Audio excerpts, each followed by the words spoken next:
Hello everyone, this is Benji here. Today we're gonna learn something very important and at the same time pretty easy to implement in your games. A lot of games need some sort of checkpoint system. It will help the players temporarily save their respawn positions when they progress deeper and deeper into the game. The most obvious example is an obby game. I guess no one will want to redo the whole obby from the beginning whenever they die, right? Some other games which have zones or with a fairly large map will also need to implement a checkpoint system, so that the players don't need to walk a long ways from the beginning just to pick up from where they left off. In today's video, we'll create 5 stages of checkpoints, and then we will make a GUI button to skip a stage when the players click on it. This involves firing a remote function from the client to the server to tell the server to teleport the player from their current position to the next available checkpoint. We will reuse the teleport module we have made in previous video. If you missed that or want to review it again, you can click on the link on top of the screen. I will also put the link in the description below as well. To start off, we need to create a value that stores the player's current checkpoint, and it will be saved to the player's data store. And when the players join the game or reset in the game, we will look for the player's current checkpoint value and teleport the players there. We are not going to go through how data store works today since we have already covered that in our previous series. I'll put the links of our how to handle data series in our description below so that you can go back and learn how to do that if you want. After that, we're going to create our first checkpoint and decorate it a little bit so that the players can tell which stage they are currently at. And then I'll put a script into the part so that when the players step on it, it will update the player's latest checkpoint value.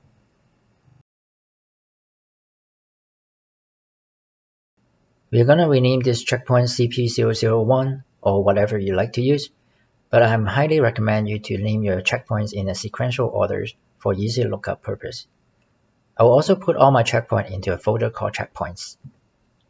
Then we're going to duplicate it for our other checkpoints and rename them 002 to 005. So now we have all the checkpoints done. What if we want to give the players an option to skip the stage?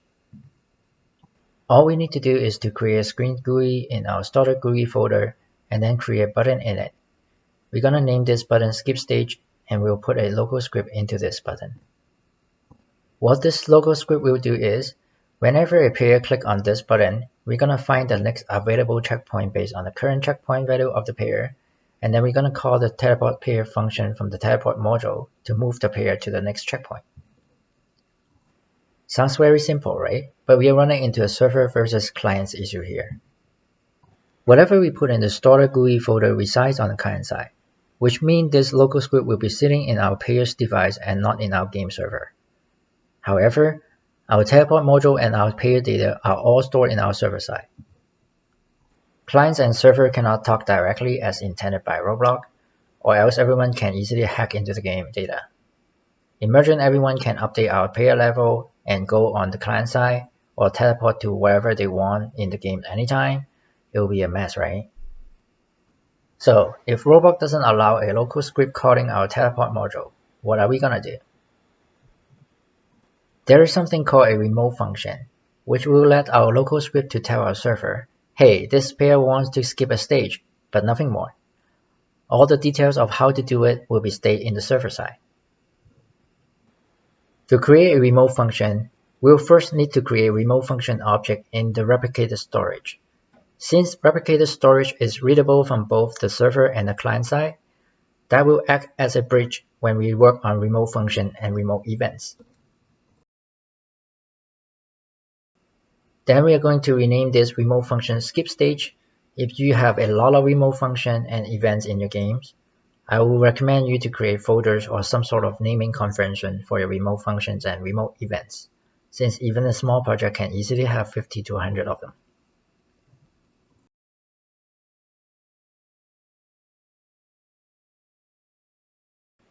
Once we have that remote function object in the ReplicatedStorage, we can call that in our local script.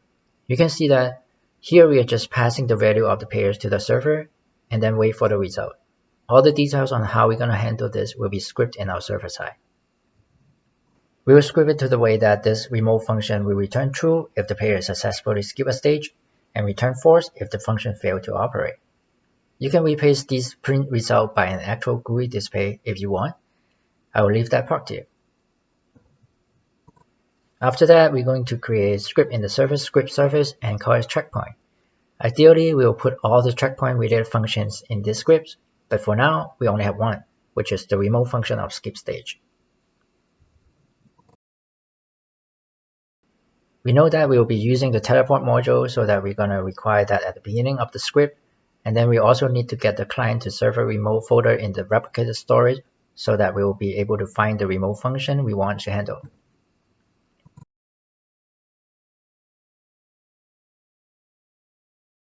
And then we will have multiple ways to handle our checkpoint sequence. If your checkpoints are named in sequential order, finding the next checkpoint can be done by using the checkpoint names.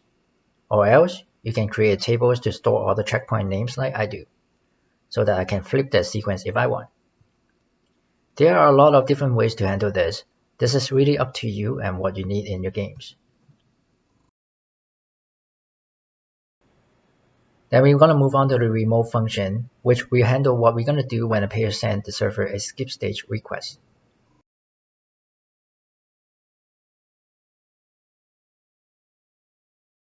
First of all, we need to see if the player has a current checkpoint. If not, we're going to return a false to the client. Then we will need to see if the current checkpoint is valid and do we have a next checkpoint for the players to go.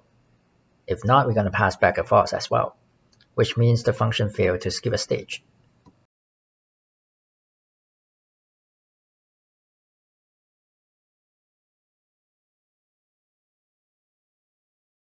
Then we're going to call the teleport function to move the player to the next checkpoint and return a true to let the clients know that the player has successfully skipped a stage.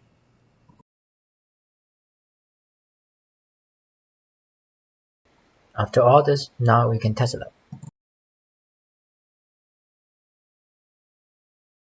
There we go. We can see that the current checkpoint value changes whenever we touch a checkpoint.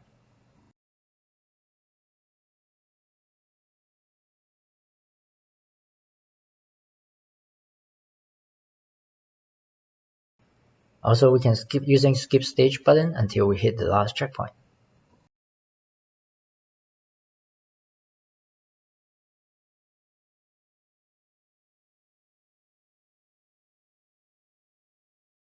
Now let's see when we reset the character, will the character teleport to the saved checkpoint.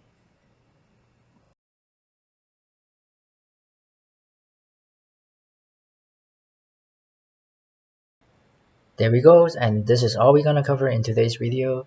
I'll put the script in the description below and I'll see you guys next time.